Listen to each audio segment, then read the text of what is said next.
एक समय की बात है। एक बड़ा और शांत राज्य था जिसका नाम नूरिस्तान था। वहाँ एक नेक दिल और न्यायप्रिय राजा रहता था, राजा राफे। उनकी रानी रानी जुलेखा बहुत ही सुंदर, दयालु और सबकी मदद करने वाली थी।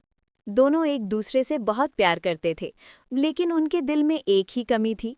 उनके घर कोई संतान नहीं थी।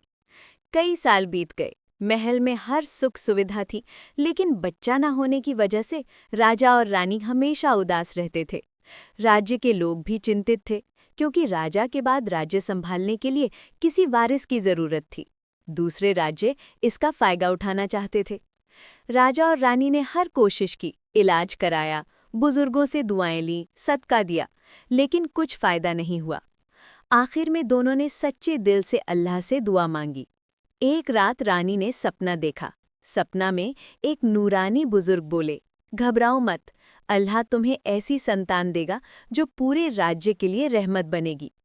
कुछ ही समय बाद रानी के यहाँ एक प्यारी और खूबसूरत बेटी पैदा हुई। उसका नाम रखा गया राजकुमारी नूरीन। उसकी पैदा होते ही पूरे राज्य में खुशी छा गई। महल में जश्न मनाया गया, गलियों में दिए जलाए गए, लोग मिठाइयाँ बांटने लगे। लेकिन हर खुशी के साथ कुछ लोग जलन भी रखते हैं। राजा का वजीर कामरान सिंहासन चाहता था। उसे डर था कि नूरीन बड़ी हो गई तो राज्य उसी को मिलेगा। उसकी बहन जहरा, जो जादू टोना जानती थी, उसके साथ मिल गई। दोनों ने तय किया कि राजकुमारी को रास्ते से हटाना ही होगा। एक रात जहरा ने महल की आया को बेहोश कर दिया और 3 महीने की राजकुमारी को चुपके से उठा ले गई। सुबह महल में हंगामा मच गया। रानी रोते रोते बेहोश हो गई। राजा टूट गए। वजीर ने झूठ बोलकर कहा कि जंगल के जानवर राजकुमारी को ले गए हैं, लेकिन सच कुछ और ही था। कामरान और जहरा ने राजकुमारी को पहाड़ों के पास एक छोटे से गांव में एक गरीब लेकिन नेकदिल बूढ़ी औरत के पास छोड़ दिया।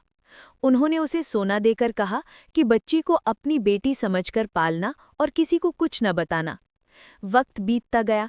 महल में राजा और रानी हर दिन दुआ करते रहते। उन्हें यकीन था कि उनकी राजकुमारी जिंदा है। उधर राजकुमारी नूरीन प्यार और सादगी में बड़ी हो रही थी। उसे नहीं पता था कि वो वास्तव में नूरिस्तान की राजकुमारी है। एक दिन जंगल में उसे एक घायल सैनिक मिला। उसका नाम सोहराब था। नूरीन ने उसकी मदद की और उसे ठीक किया। एक दिन उसने नूरीन के हाथ पर एक खास निशान देखा, वही निशान जो सिर्फ शाही परिवार के लोगों पर होता है। सोहराब को शक हुआ। उसने बूढ़ी औरत से पूछा और उसने सारी सच्चाई बता दी। सोहराब नूरीन को वापस महल ले जाने लगा, लेकिन जहरा को पता चल गया। उसने जादू से भयंकर तूफान खड़ा कर दिया। वो नूरीन पर हमला करने वाली थी, तभी नूरीन ने बहादुरी से दुआएं पढ़ीं और उसका जादू उसी पर पलट गया। जहरा चट्टानों के नीचे दब गई। आखिरकार नूरीन महल पहुंची। राजा और रानी ने उसकी बाजू पर वो निशान देखा और उसे देखते ही पहचान गए। वो दौड़कर उसे गले लगा लिया। पूरा राज्य खुशियों से भर गया। वजीर कामरान को गिरफ्तार कर लिया गया और उसे कठोर सजा दी गई। नूरीन को राज्य की असली वारिस घोषित किया गया और नूरिस्तान में फिर से खुशियां लौट आईं।